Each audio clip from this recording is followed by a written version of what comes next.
To Colston Loveland, the Bears tight end, a little bit earlier.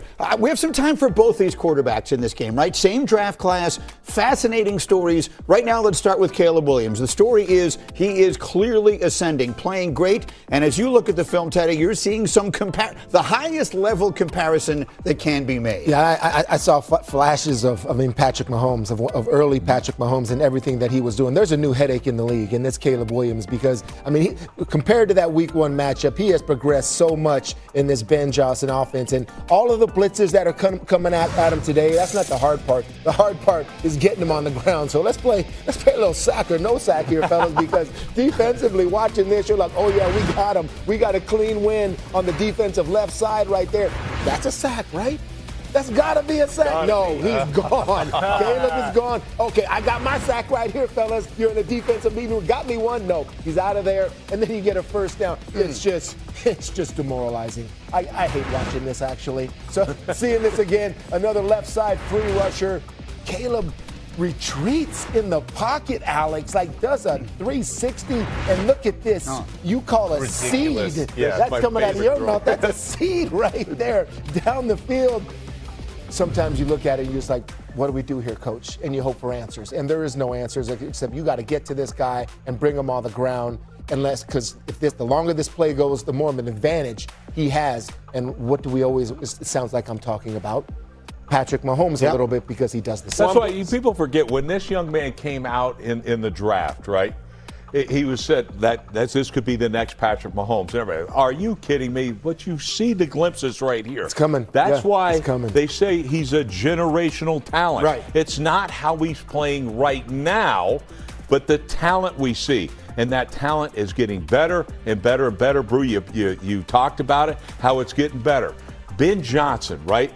That matchup between, head coach and quarterback is phenomenal. And you know what's changed the most? That I haven't heard a single person talk about. Where is it specifically? It's got that he's underneath center. But I thought he could not do that. I thought he's got to be a good. Oh, really? Well, let's take a look at it. Last year, his QBR went underneath center in the play action game, 28.4.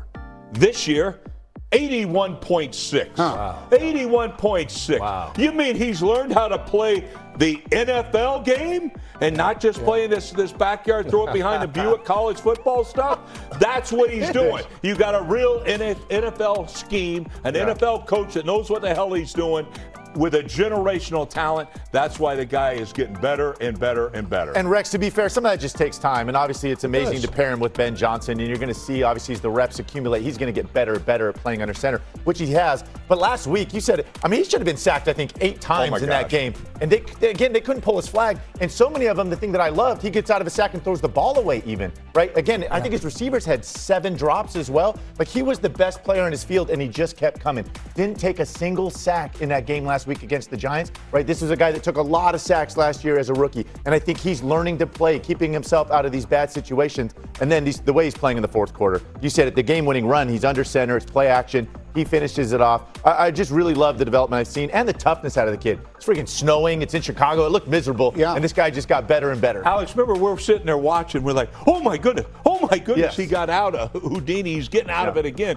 And the other thing too is, Alex, remember we're watching, and Mosh, you mentioned they had 6 drops in that game. Yes, right. Yep. 6 drops. I don't want to hear these. He only threw 60% completion. Oh, really? Do you watch the game? Yeah. Watch this guy. Oh, he's not a generational talent. The hell he's not. Yes, he is. So that's one side of the equation. Now let's go to the other. Caleb Williams doing this. J.J. McCarthy, I feel like I'm contractually obligated to remind you he's only started 4 games in his NFL career. But, Randy, that's your team. You watch him as closely as anyone. What are we seeing? Man, you see a young quarterback, and this is me as a pass catcher, just need to understand how to gauge his athletes. Like, they're talking about the first play that he threw to Jefferson week 1. That was a dart. Mm-hmm.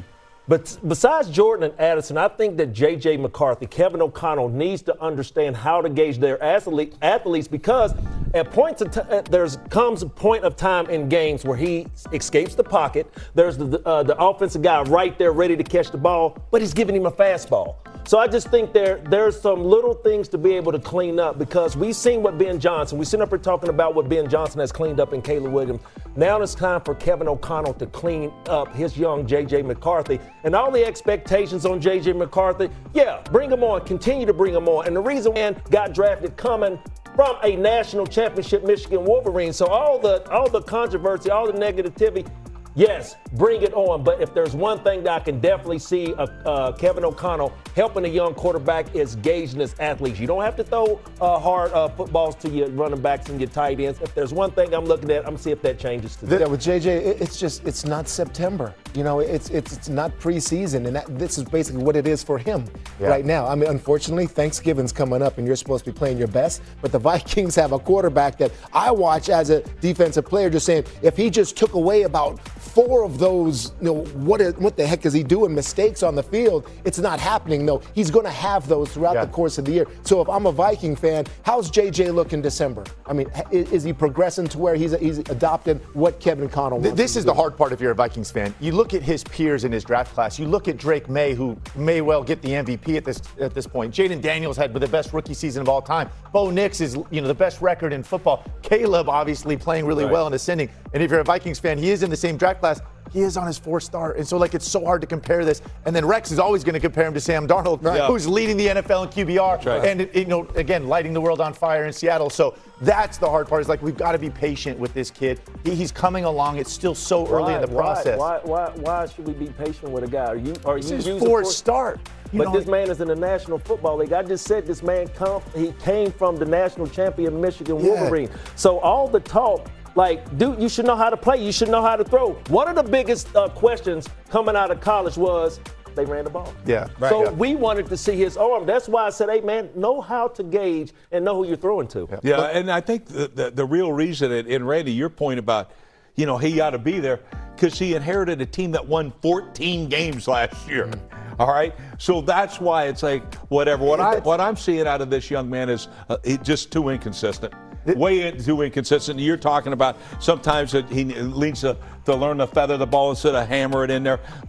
It's just, I get it, 4 starts and all that, but we've seen so much success from some of these other guys, and especially being under Kevin O'Connell, we kind of expected this to look a little more spectacular than it has. I agree. And again, to go back to last week, he wasn't the biggest problem. This offensive line played terrible last week. The truth is this team isn't as good around him as that unit last year that won 14 games. So, again, I just want to preach a little patience here with him. It will come along. It does take time. Again, he missed his entire year with a knee injury. He really didn't get those reps. He's really behind the curve, so to speak. The expectations and the circumstances are not fair. But life sometimes is not fair, particularly in the NFL. The fact that Daniel Jones and Sam Darnold might wind up being the starting quarterbacks in the Super Bowl this year, and they were both on that team last year, and they chose to go with J.J. McCarthy, was not his decision, but it is the reality that he's living. All right, we're rolling on here on Sunday NFL. That's a big statement right there, Granny. That's a big statement. Yes, it was well. That's a huge statement to say those two guys will be in the quarterback. It's certainly not impossible, right? I mean, we're I'm looking at.